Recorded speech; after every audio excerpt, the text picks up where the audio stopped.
Percorrendo as terras tupiniquins do Brasil, é difícil não perceber como grande parte da população parece ter abandonado qualquer senso mais sólido de civilidade, cultura ou valores coletivos. Basta observar os modos operantes do brasileiro médio para surgir a inevitável pergunta: como uma nação tão vasta e rica em potencial conseguiu se afundar em tamanha decadência moral e cultural? O que vemos hoje é uma sociedade anestesiada por distrações fúteis, discussões vazias, músicas que glorificam traição, vulgaridade e mediocridade, além de uma cultura de dependência sustentada por um Estado paternalista. Enquanto isso, mérito, disciplina e construção civilizatória parecem cada vez mais raros, ainda mais quando grande parte da população brasileira gasta com tigrinho o que é dado pelo Estado.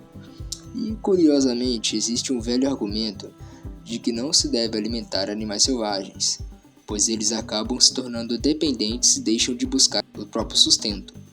A ironia é perceber como muitos defendem exatamente o oposto quando se trata do assistencialismo estatal. Programas que, quando mal administrados, podem incentivar dependência em vez de autonomia e desenvolvimento. Dito isso, como chegamos a esse ponto? Para compreender essa realidade, é necessário olhar para trás e revisitar as origens da formação do Brasil. Afinal, sociedades não se tornam o que são da noite para o dia.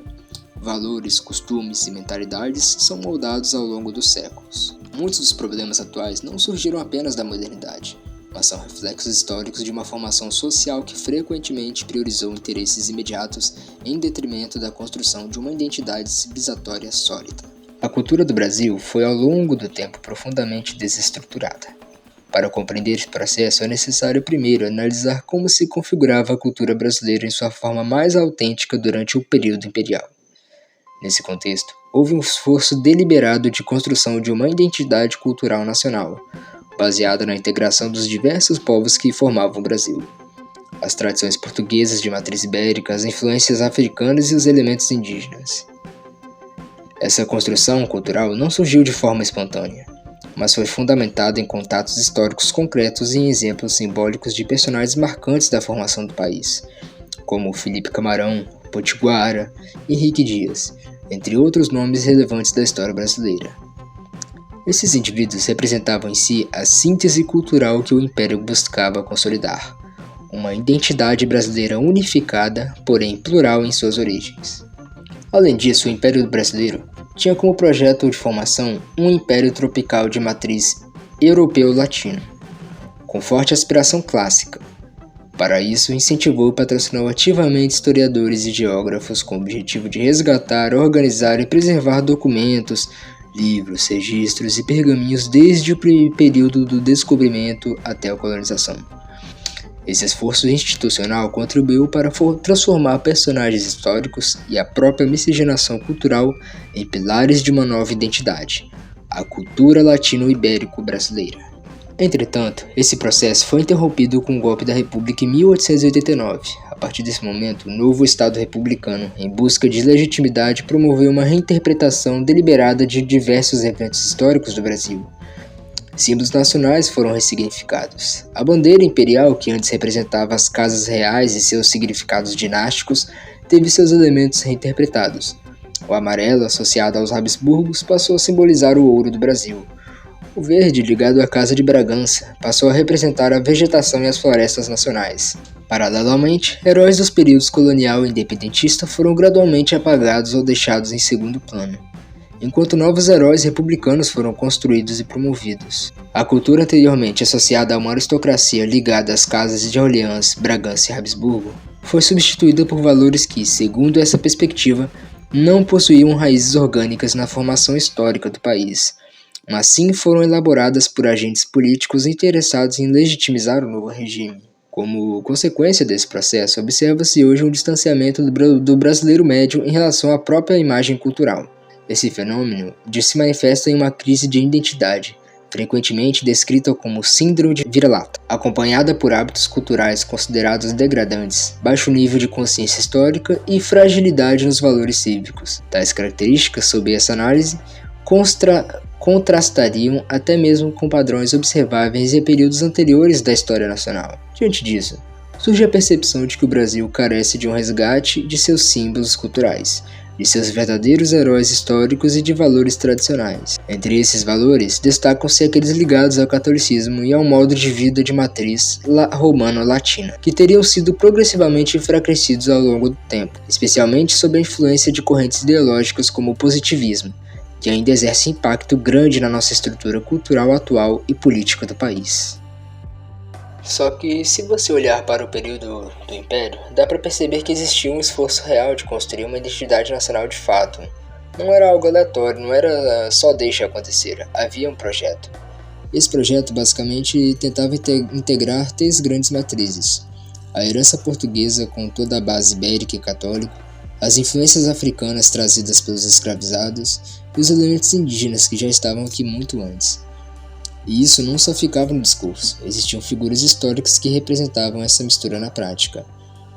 Como por exemplo os citados anteriormente, Felipe Camarão, que era um indígena que lutou ao lado dos portugueses contra invasores estrangeiros, Henrique Dias, líder de tropas formadas por negros, e também outros nomes que hoje, infelizmente, quase ninguém conhece.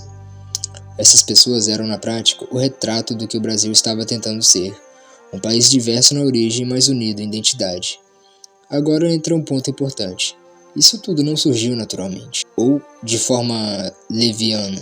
O Império incentivava isso. Havia um investimento direto em historiadores, geógrafos, produção de documentos, preservação de arquivos. A ideia era simples: organizar a memória do Brasil, criar uma narrativa coerente desde o descobrimento até aquele momento. E mais do que isso, existia um ideal de país. O Brasil era pensado como um tipo de império tropical de matriz europeia, mas adaptado à realidade local. Ou seja, uma civilização com inspiração clássica, romana, latina, mas construída nos trópicos. A miscigenação não era vista como problema, era parte do projeto. Só que veio a ruptura. Em 89, com a proclamação da República, esse processo ele não continua. Ele foi interrompido. Não só interrompido, ele é em muitos aspectos substituído. O novo regime precisava se legitimizar e, para isso, começou a reinterpretar a história do Brasil. Um exemplo claro disso foi a bandeira, ou seja, houve uma mudança simbólica. Não é que os elementos desapareceram, eles foram reinterpretados. Isso também aconteceu com os heróis. Personagens do período colonial e imperial foram sendo deixados de lado, enquanto novos símbolos republicanos passaram a ser promovidos. A cultura ligada à monarquia, à aristocracia e às casas europeias foi sendo substituída por outra visão, mais alinhada com o novo regime republicano. E aí que entra a consequência disso tudo. Quando você altera símbolos, muda heróis e reorganiza a narrativa histórica, você mexe diretamente com a identidade de um povo. Hoje, muita gente sente um certo distanciamento da própria história. Isso aparece de várias formas: desconhecimento sobre figuras importantes do passado, pouca valorização de tradições essas que nem os próprios conservadores sabem o que são, dificuldade em definir o que é ser brasileiro além de estereótipos. E aí surgem novamente os fenômenos, como a síndrome do vira-lata, aquela ideia de que tudo que é de fora é melhor, ou de que as outras culturas é melhor que a nossa. Além disso, há uma percepção de enfraquecimento de valores cívicos, senso de pertencimento e continuidade cultural. Diante disso, surge o questionamento: o Brasil ele perdeu sua parte cultural original? E mais, é possível recuperar isso? Essa ideia de resgate geralmente envolve revisitar os personagens históricos esquecidos, revalorizar símbolos antigos e recuperar certos valores tradicionais. Entre esses valores, muitos apontam o catolicismo e uma visão de mundo mais ligada à tradição romano-latina. Também entra um ponto ideológico importante: a influência do positivismo, que teve um papel forte na formação da República e ainda deixa marcas até hoje, inclusive no lema da bandeira, Ordem e Progresso.